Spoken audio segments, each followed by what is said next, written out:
Welcome to Climate Lovers. This is the podcast that shares stories about the people who fight climate change by protecting and regenerating Earth's natural systems.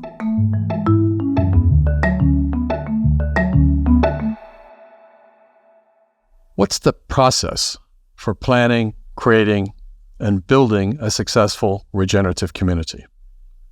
To really look at the landscape first and have that inform a lot of the design is key. And then beyond the landscape, when you actually get down to the property level, a group has to come together with a clear vision and link up with the right stakeholders. And once a property is identified and acquired, then the design can start in an even more detailed way, where you're actually looking at that property and saying, what does this specific piece of land allow for? And it needs to match up with what the intention is of the communities. This is Climate Lovers, and I'm your host, David Vranicar. This is the second of two episodes about creating regenerative communities with guest Alex Corren. You first met Alex in Season 2, Episode 2. In a moment, we'll pick up where that first conversation with Alex left off. But before we do that, let me provide some important context in case you've missed Episode 2. Regenerative communities are important for two big reasons. The first is that they can provide social and financial support for farmers to produce more healthful foods in ways that don't harm or deplete our natural environment. Regenerative farming techniques can also help reverse climate change by taking carbon out of the atmosphere and trapping it in healthier soils. The second source of value for regenerative communities is that they can provide social support for people who want to live in harmony with nature. What is the role for impact investors? Their funding helps to reduce climate change, improve the natural environment, and improve resilience by enabling the creation of new regenerative communities. Or, alternatively, their funding can help retrofit existing villages, towns, or cities to be more regenerative. If you're an impact investor who's just starting to learn about regenerative initiatives, this episode should help deepen your understanding of what regenerative communities are and how they might work. Our guest, Alex Corren, you may remember, is co-founder of a company called ReCommon. ReCommon helps enable the management of land assets, governance, and systems that successful regenerative communities are likely to need.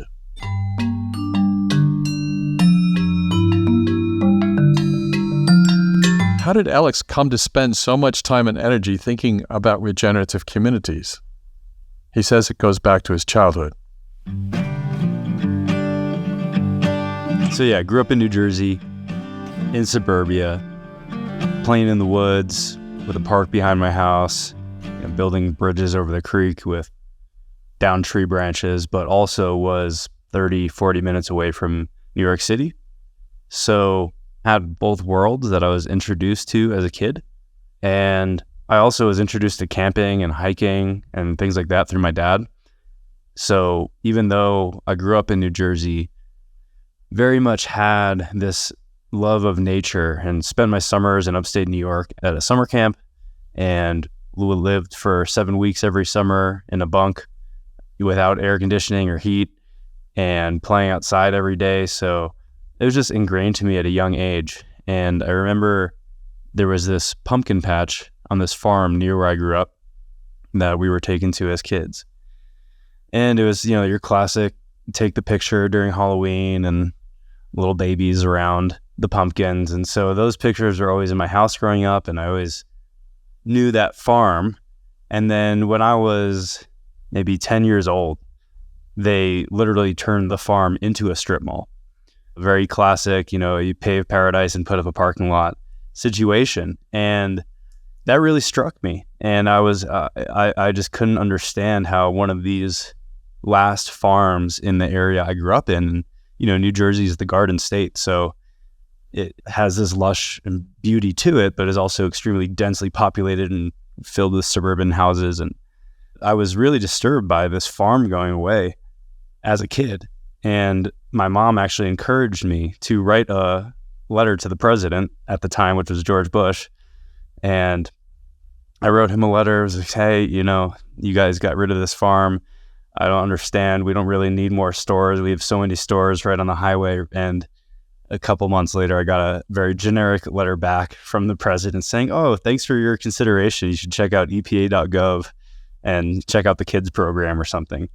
And that really struck me at a young age and made me realize just that there weren't necessarily the protection mechanisms in place for these places that hadn't been destroyed yet and beautiful farms that people had enjoyed.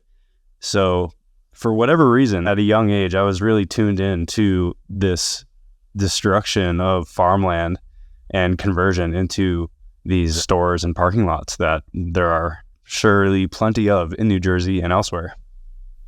Years later, Alex studied environmental science at the University of Vermont.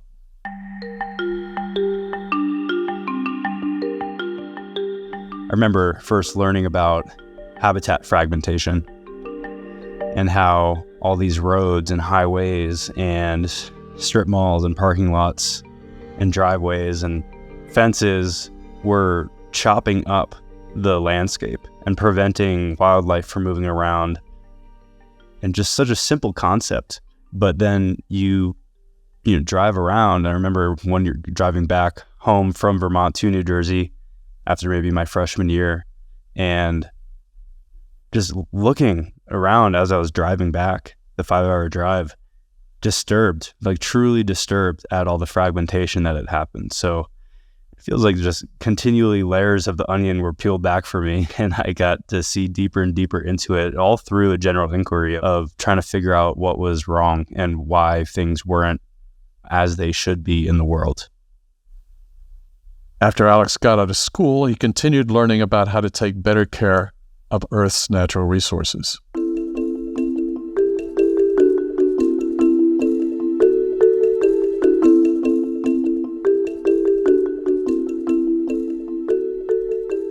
How are regenerative practices different from sustainable ones? Sustainable practices aim to maintain the long-term balance and health of ecosystems, communities, and social systems. Regenerative practices, in contrast, go much further. They actively restore or revitalize ecosystems, organisms, communities, or social systems. Their goal is to achieve health, abundance, and resilience. In episode 2, Alex talked about the rationale for creating new regenerative communities. Then he explained how bioregions influence the design and planning of regenerative communities. He also talked about the benefits such communities could offer to the various kinds of people who may choose to live in them. Today, we rejoin Alex for a deeper dive into that vision as he addresses these questions. Can't we just retrofit current villages, towns, or cities to be regenerative? Or is it better to build entirely new communities? Where does it make sense to locate new regenerative communities? How should the bioregion and local landscape affect the design of a regenerative community? How big are regenerative communities likely to be? And how might regenerative communities relate to other communities in their bioregion and beyond? As we said in episode 2, Alex's ideas are his own. He's not speaking for anyone else. There's no consensus on the best ways to create regenerative communities. The thinking about regenerative communities is in its early stages, and it's likely to evolve in the coming years. Each community is likely to be different depending on the goals, wishes, and cultures of the populations the community serves. Communities will also vary based on the bioregion in which they operate, their governance, their developers and designers, their investors, and more. To be effective, regenerative communities must be viable for the long term. They must attract a good cross-section of people who want to live and work in them for much of their lives. Do regenerative communities have to be built from scratch? Or is it possible to retrofit existing villages, towns, or cities to be regenerative? Or is it maybe better to build entirely new communities?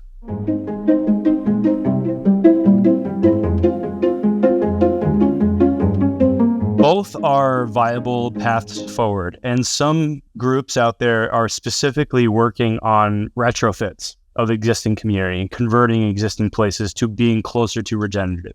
But there's this sense that if the bones of that community are inherently degenerative, if the houses aren't designed in the right orientation and it's all car-centric, there's only so much that can be done. I commend the people working on those retrofits, and it's definitely an important thing to do. But what we're working on at ReCommon and the groups we're connecting with, it is definitely more in the realm of new communities, building new places. For that process to start, our approach to it is that we're building kind of tools and frameworks for these groups to use to develop their own communities. There's a couple different ways that we're working towards that. One of the important concepts is bioregionalism, which is a way of viewing any given landscape. A bioregion typically refers to a certain geographic area that shares hydrology, flora, fauna, and some social, cultural aspects. Climate, weather, absolutely. Like, for example, where I'm sitting right now is in the Southern Rockies, 40 minutes west of Boulder. But Boulder and Denver are in a fundamentally different bioregion. They're in the high plains. Bioregionalism allows for these communities, the people that are already there and the ones that are coming together to form a regenerative community, to have a more clear sense of place that is embedded into the landscape. That sense of place that is defined by the bioregion. It indicates when you go from these pattern design level to the detail design level, how those details are implemented. Like the right plants to put in the ground or the right way to handle rainfall is going to be different in Hawaii than it is in Arizona. It makes perfect sense, but that is fundamentally missing from the way that we currently develop. Whether you're here in Colorado or out in New Jersey, a lot of the development patterns are the same. Where does it make sense to locate new regenerative communities? One of the exciting possibilities that regenerative communities has is in the same way that in the past, communities were formed around business activities, typically like mining or heavy industry or different forms of extraction.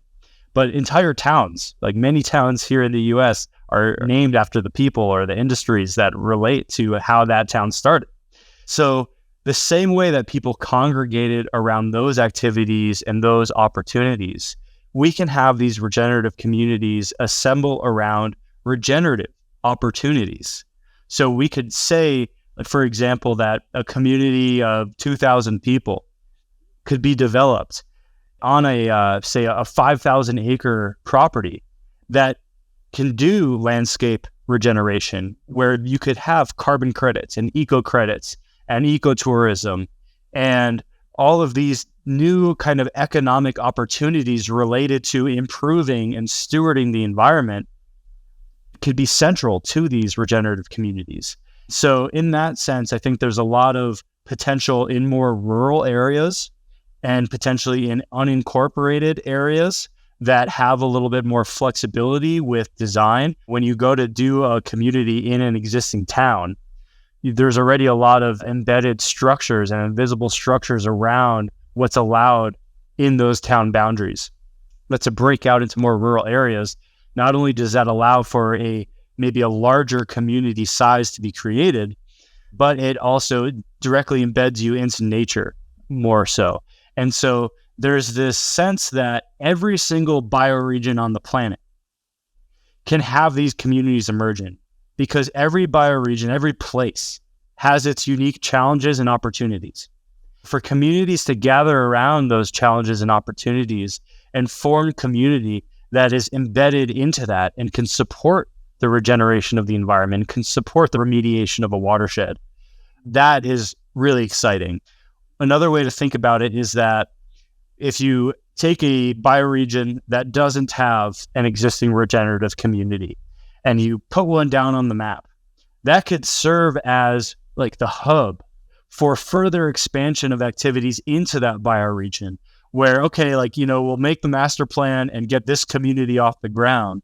But now let's take a look at this greater environment, at the greater ecological community that we're a part of, and look for different properties either to protect more farmland, or if different business activities are of interest, like how can we create the value-added hemp processing facility to join forces with the hemp farm or other forms of agriculture and value-added products, and just generally expanding out from there. Once you've figured out where to place a new regenerative community, how might the bioregion and local landscape affect the community's design? To really look at the landscape first and have that inform a lot of the design is key. And then beyond the landscape, when you get down to the property level, so this is all still very much pre-development, but a group has to come together with a clear vision, has to link up with the right stakeholders, which could be a mix of actual developers, permaculture designers, local officials, or local advocates that are connected to their municipalities, and come together with this vision. Once a property is identified and acquired, then the design can start in an even more detailed way, where you're looking at that property and saying, what does this specific piece of land allow for? And it needs to match up with what the intention is of the community. So if you try to fit a regenerative community of 5,000 people onto a small lot where it would be stressing out the ecosystem and degrading a lot of the landscape, that's just not going to fly.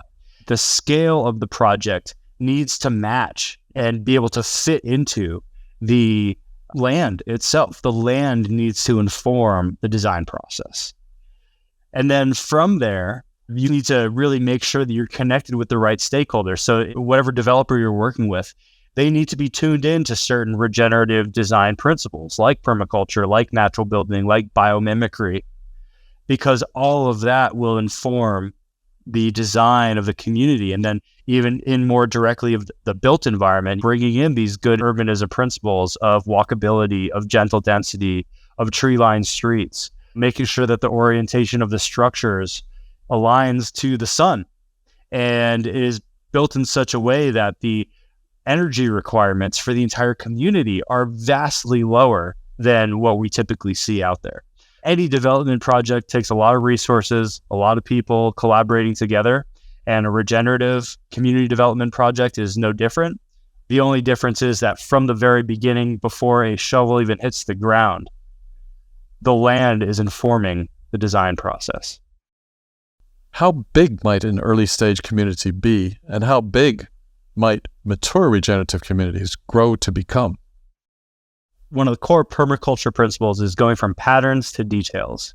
These regenerative community patterns can be employed at small scales and large scales, 30 people or a million person city. Of course, the million person city has, I think, a lot more potential to degrade the environment because of the sheer tax on resources that supporting that many people would take. But it doesn't require it to be degenerative. You can definitely design a city of the future that has 1 million people to be regenerative and to have all of these principles and patterns baked into it. And even more than the carrying capacity of the bioregion is the carrying capacity of the property and the surrounding environment. Because bioregions, kind of like I spoke to before, are quite large, like the Southern Rockies, right? So the Southern Rockies has incredibly abundant resources. But if there's going to be a community development project, it has to really look more at that property level of like how much water can be handled here and what's even allowed to be developed here. But really, to the question of scale, there's a really important almost, I like to think of it as like a spectrum where there's kind of two axes, right? There's large community, small community. So we'll say 10,000 people and 30 people.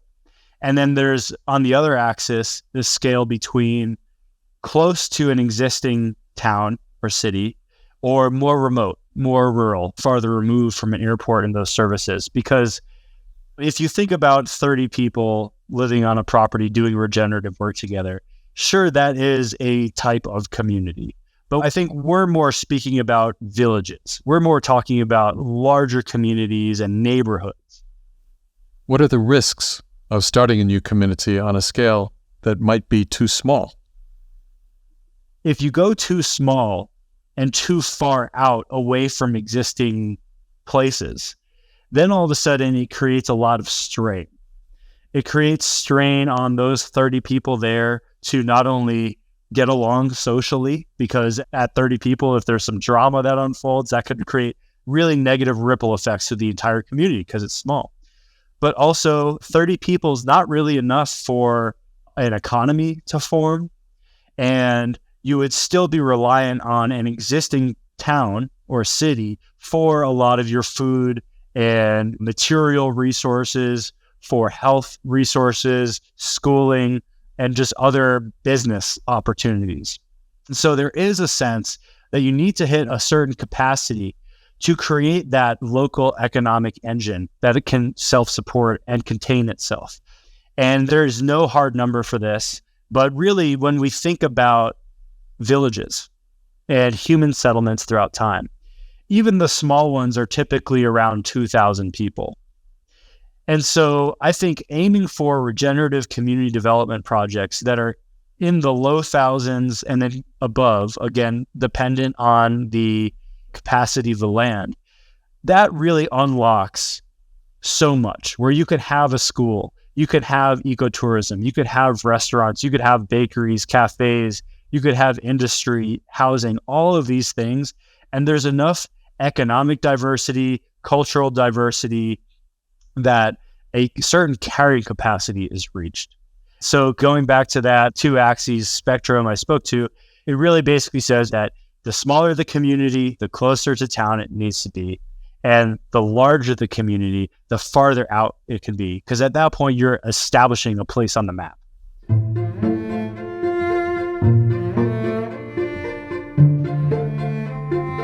How might regenerative communities relate to other communities in their bioregion and beyond? There is a sense, especially maybe in more rural areas, that anything new gets pushback. So a certain degree of that is maybe to be expected. But at the same time, it seems that where a lot of eco-villages have failed or created more problems than necessary is because they don't interface with the surrounding community and they don't interact with local government and municipalities. So a really important aspect to doing this is to acknowledge that the local governments are a stakeholder in this. If you're building a community, surrounding communities are your neighbor and they are stakeholders in what's happening, especially if you're in the same bioregion, the same valley, whatever it might be. And so I think for the health and longevity of these projects, it's important for these regenerative communities to be engaging with local stakeholders and government. And the nice thing is that because we're not pitching to them these extractive models, it's saying, hey, this is actually going to improve the ecology. It's going to create more economic activity. It's going to create housing that people want to live in. And it's going to be something that is open and bringing more activity to the entire area. When you convey those things, it really starts to make it a more favorable situation for everybody and make it more win-win. And hopefully the local municipalities aren't fighting against the projects from happening. Because I like to believe, and in my experience, most people that are working for local governments, they got into it because they do mean well. You know, people can get bogged down in bureaucracy and rules, but most people do mean well and want the best for their community. But it's natural to be resistant to change because just because something's changed and progress doesn't mean it's actually moving things in the right direction. So it's an unknown. And so it's the job of the core group that's pushing forward this regenerative community development project to convey in the language that they understand to local authorities what is actually happening there.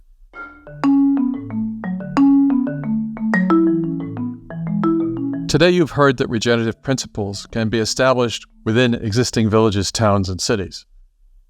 But it's often easier to build a new community in a rural area because you have more flexibility. You don't want to have to work around current physical, social, and regulatory structures.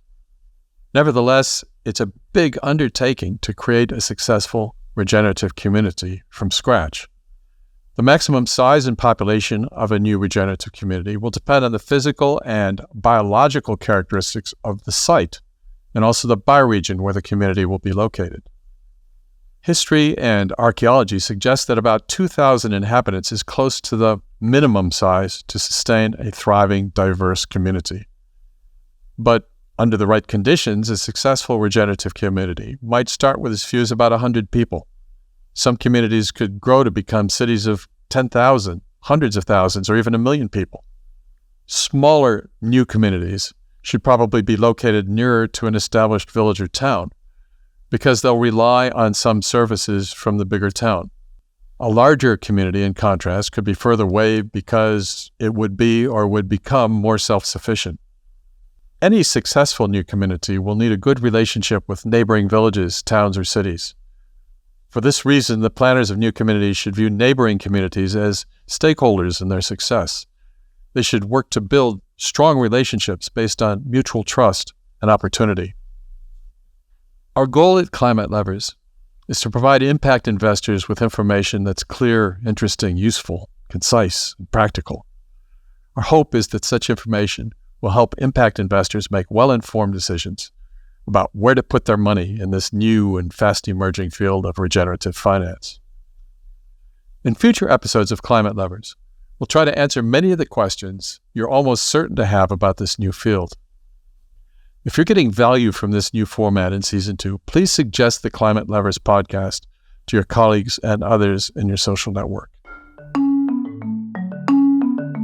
And be sure to watch for future episodes. We plan to cover topics such as the new and emerging field of regenerative real estate development, the key differences between regenerative farming and industrial or commodity agriculture, and why they matter to you and the people you love, and the importance of regenerative farming for food security, safety, and good health. We'll share more about the fast-growing field of regenerative investment funds. We'll report on the progress of intriguing projects to create new eco-villages and regenerative communities. And we'll take you on short audio trips to stressed bioregions that desperately need regenerative projects. You can expect all this and more in future monthly episodes of Climate Levers. I'm your host, David Vranicar, and I hope to see you next time.